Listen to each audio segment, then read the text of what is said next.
I was set on fire with gasoline. The faces of domestic violence. He had beat me and raped me. Tell the stories of pain and perseverance. Tonight, 9 wants you to know domestic violence is never okay, and this newscast is here to help. This is 9 News Now. She did everything she was supposed to. Sadly, that could be the epitaph for any number of domestic violence victims, including Heather McGuire. She is the woman shot in the head and killed. Her body dumped in the middle of busy Connecticut Avenue in Kensington by an estranged husband who would hours later kill himself. Well, tonight, 9 wants you to know it did not have to end this way, and it does not have to for those still desperately struggling in abusive relationships. We'll talk about the way out and the pain left behind. But first, Heather McGuire, a woman who apparently trusted the system to protect her, or at least hoped it would be enough. This grainy black and white video from a nearby gas station camera belies the bloody carnage playing out on Connecticut Avenue in Kensington Tuesday morning when Philip Gilberti made good on his reported threat to kill his estranged wife, Heather McGuire. He shot her in the head and dumped her body at Connecticut Avenue in Knowles. Hours later, police found Gilberti's body in a house in Rockville. He'd apparently killed himself. Just 3 days earlier, McGuire had gone to a Rockville court commissioner apparently terrified, saying Gilberti had been lurking outside her home. She believed he might kill her.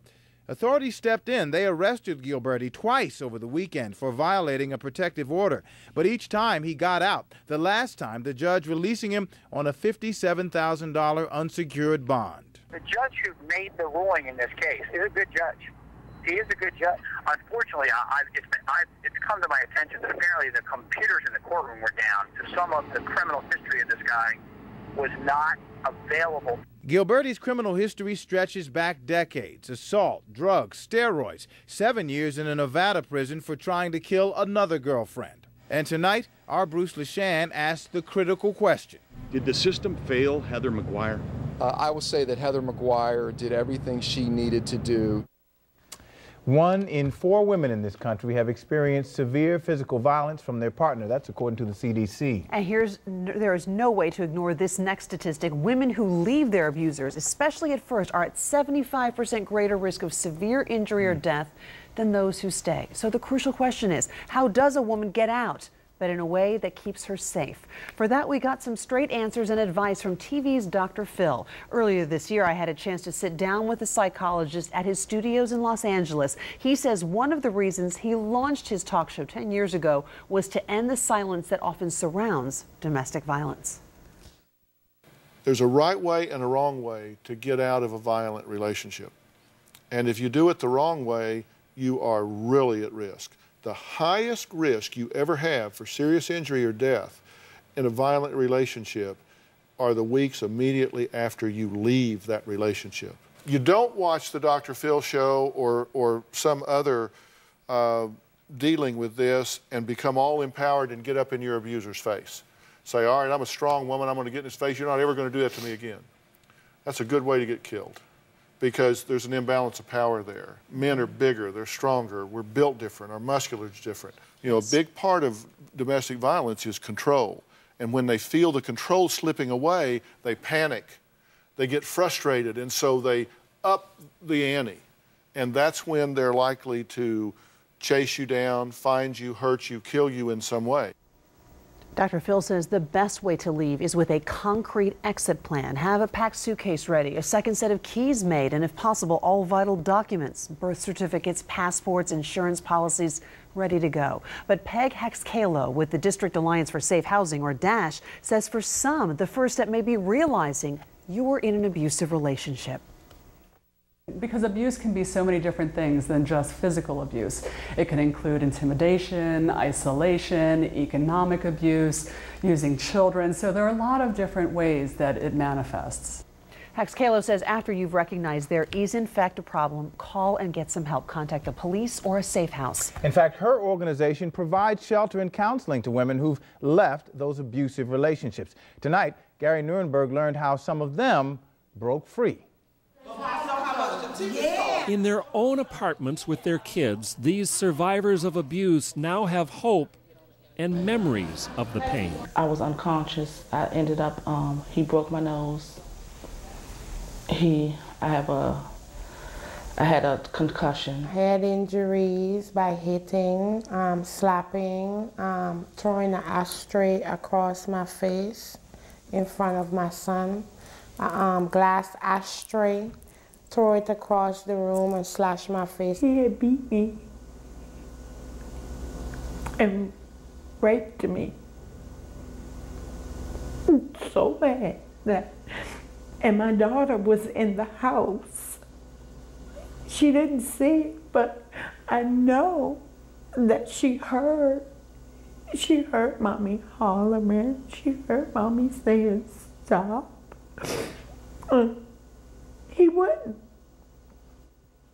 So the next day, the next day, I planned just to get what I could get and to get out. My son said something to me, Ma, this is not good. We cannot live like this. And those words helped me to make the decision. As in the hospital, I said, no more, I'm not going back. I said, I'm not going back. And then I called a shelter hotline number. At Dash, she has her own apartment with her son. I think I did a good job with decorating it. This is my kitchen. Just having a safe place. And she gave me the key to open the door.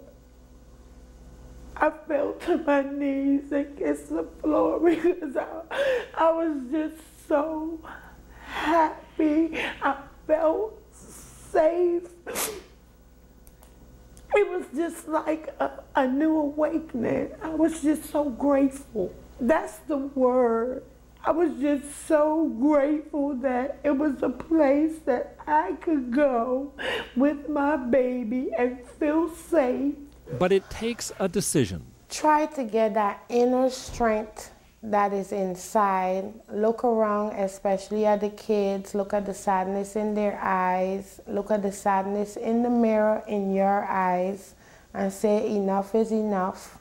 It's not going to get any better unless I make a change now. I see something big coming for me. I'm so blessed.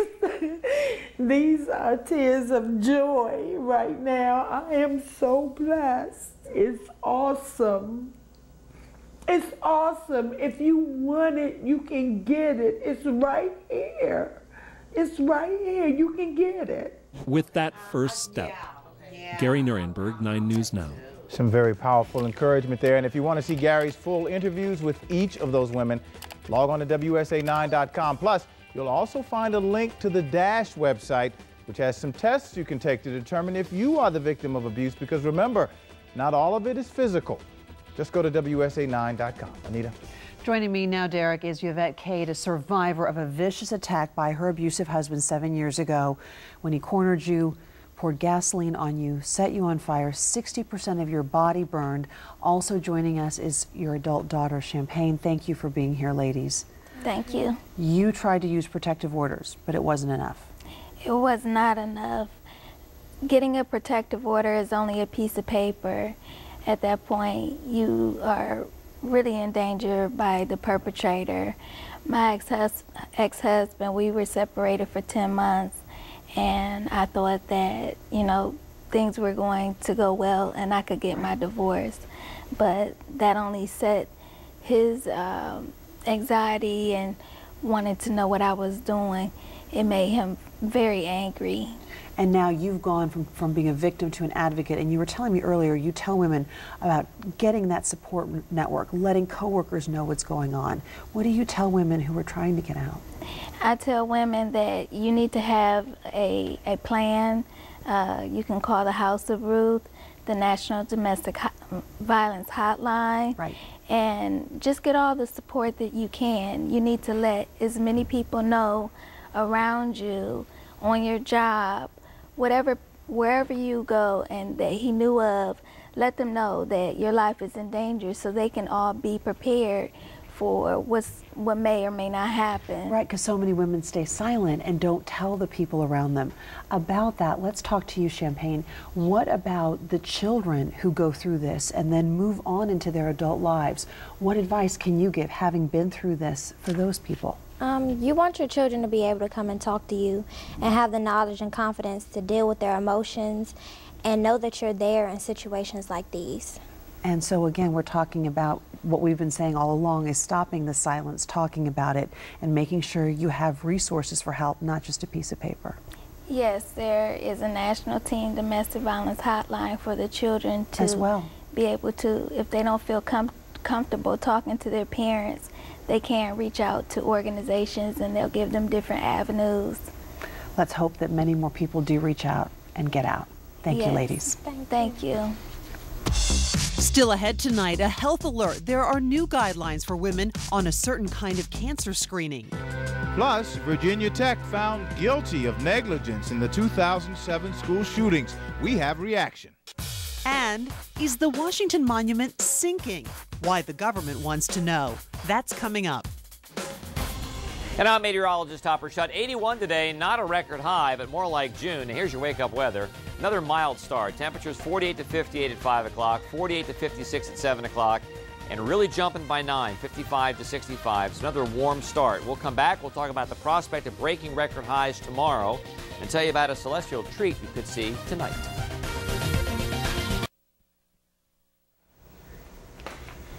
Nearly 5 years after the Virginia Tech massacre, families of 2 of the victims won their wrongful death lawsuit today against the university. As Matt Jablow tells us, the families say the verdict proves the school's response to those shootings was inadequate.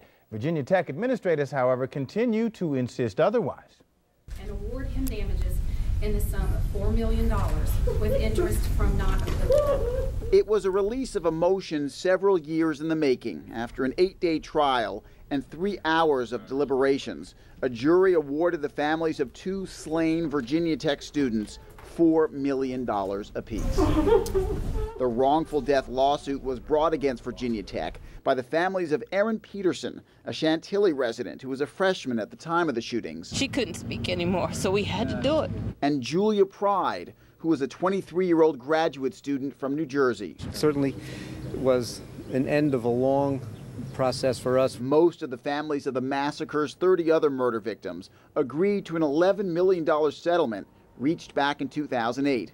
Lawyers in this case successfully argued that Peterson and Pride, who were killed in Norris Hall, might still be alive today if Virginia Tech police had warned the campus of the initial shootings in a Virginia Tech dormitory. Strength, truth, she spoke for other people. After the verdict was read, the Peterson and Pride families talked about their lost loved ones and about the painful road that led to their victory in court. She always put herself in a position to speak for people who were too weak to speak for themselves. We wanted to get a little bit more truth, a little bit of accountability, and we weren't just going to go away.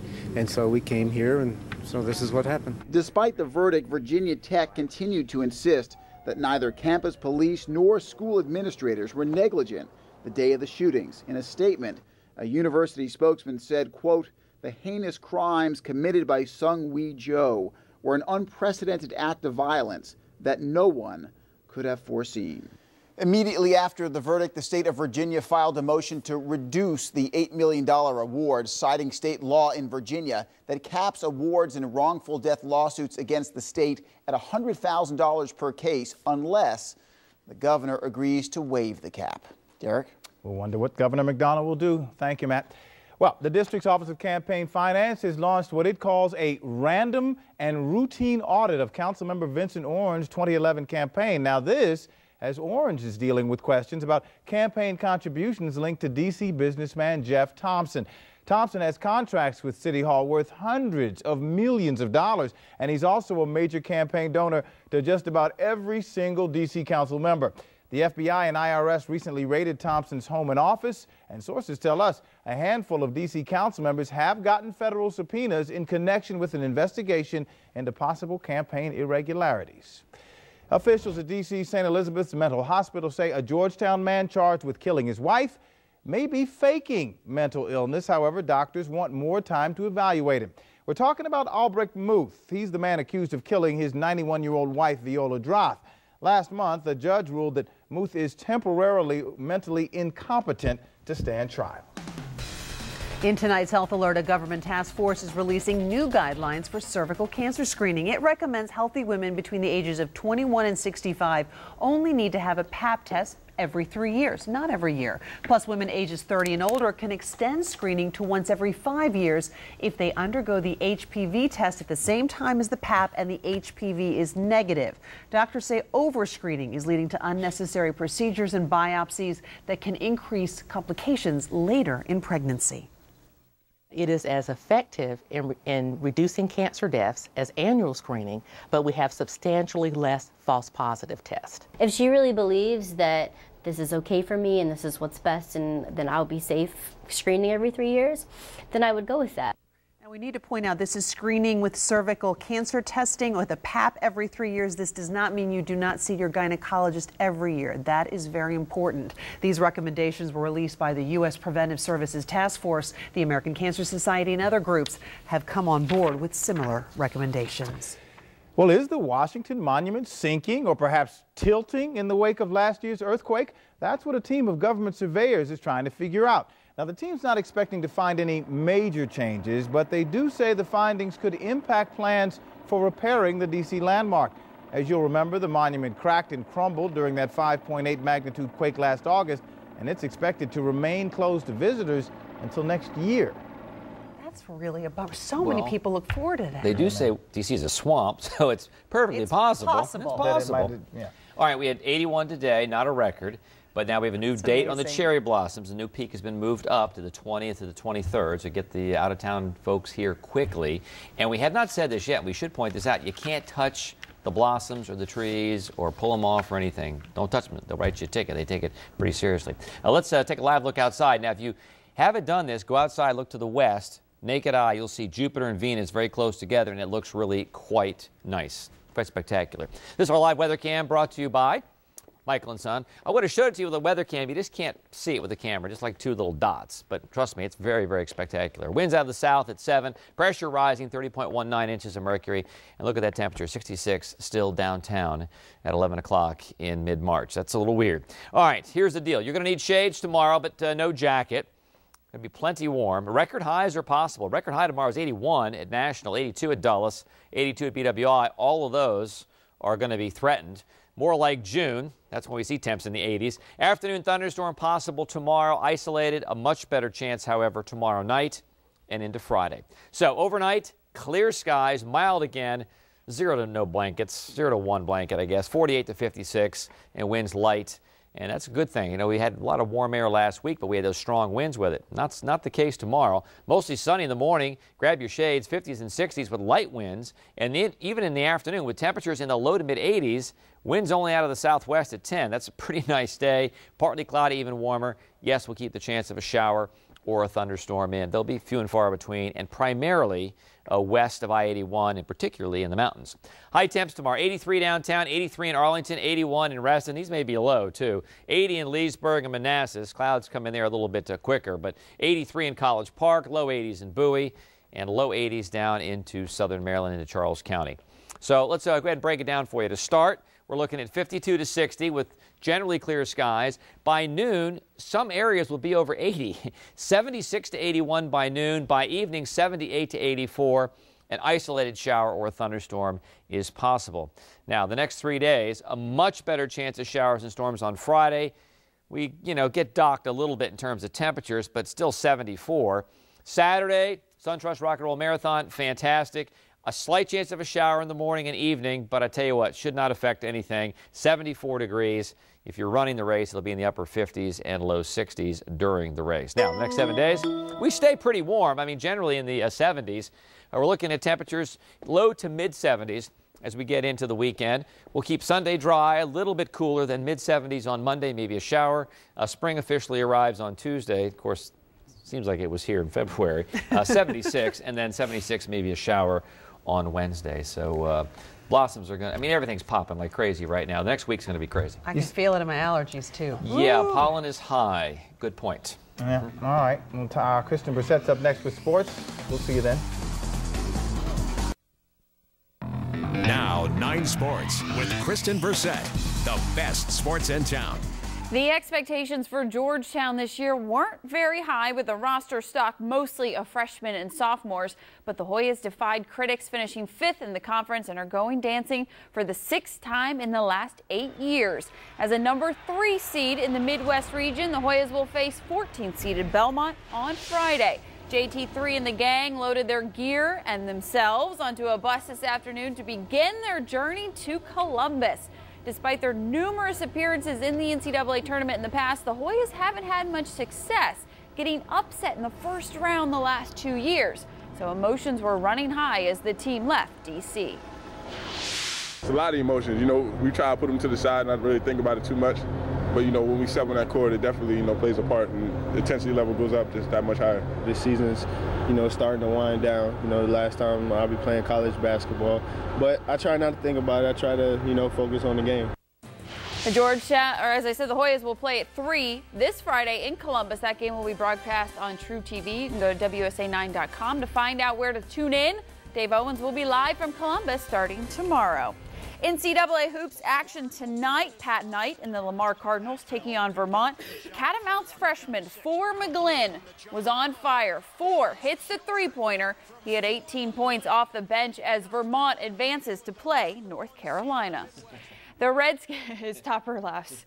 The Redskins wasted no time in free agency, adding to the receiving core. They signed Pierre Garçon from Indianapolis and Josh Morgan from San Francisco, and they haven't given up yet on getting Eddie Royal. But now it seems they've turned their attention to defense. They have some serious holes to fill in the secondary after releasing safety Ishimigo Itagwe on Monday, and the looming possibility that they won't re-sign LaRon Landry.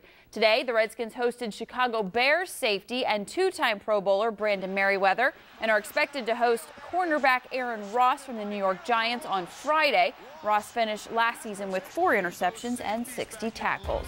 Time now to turn our attention to high school in our Game of the Week poll. Spring sports gearing up among your choices. In boys lacrosse, we have Langley versus O'Connell and Battlefield taking on Westfield, and we've also got girls lacrosse and girls softball. Go to dc.highschoolsports.net to vote. Down in Kissimmee, Steven Strasburg getting the start today against Atlanta. Not his greatest outing.